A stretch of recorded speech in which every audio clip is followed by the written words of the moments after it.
This is David Laws, the Lsbf lecturer for ACCA P3, the business analysis paper.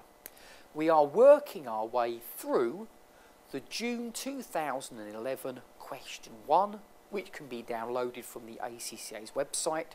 We're working through it in 10 easy steps, and we're now up to step 6. Step 6 is talking about Porter's 5 forces.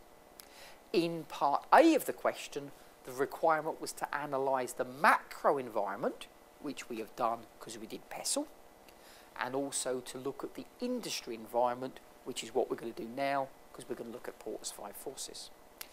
Now, if you're going to analyse the environment, it means that the examiner is telling you some information, but what you have to do is you have to discuss it.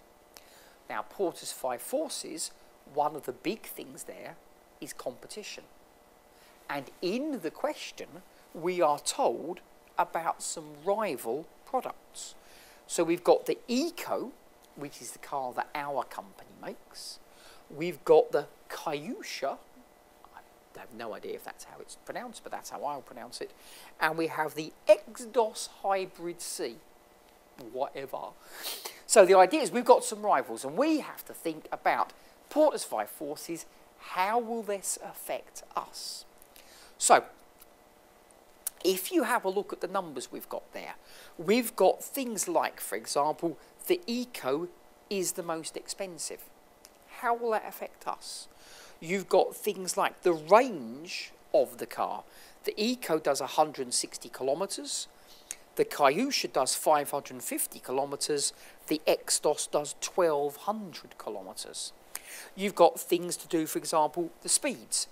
120 kilometres for our product, 180, 170. So our car is the most expensive. Our car goes the smallest distance, but on the other hand, it doesn't cost any money to charge up because the government supplies the charging stations. Our car is the slowest. So, what have we learned? Are we talking about external or internal? We're talking about external. We're talking about outside world.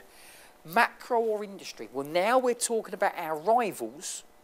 So we're talking about our competitors. We are now talking about Porter's 5 forces. Opportunities or threats? Well, if you think about those three, our car's the most expensive, the shortest distance before it needs charging up, and it's the slowest. Those things probably are all threats because there are other cars which perhaps are better at things than us. That does not mean our car will be a disaster. You might have people who are mainly interested in the bottom one.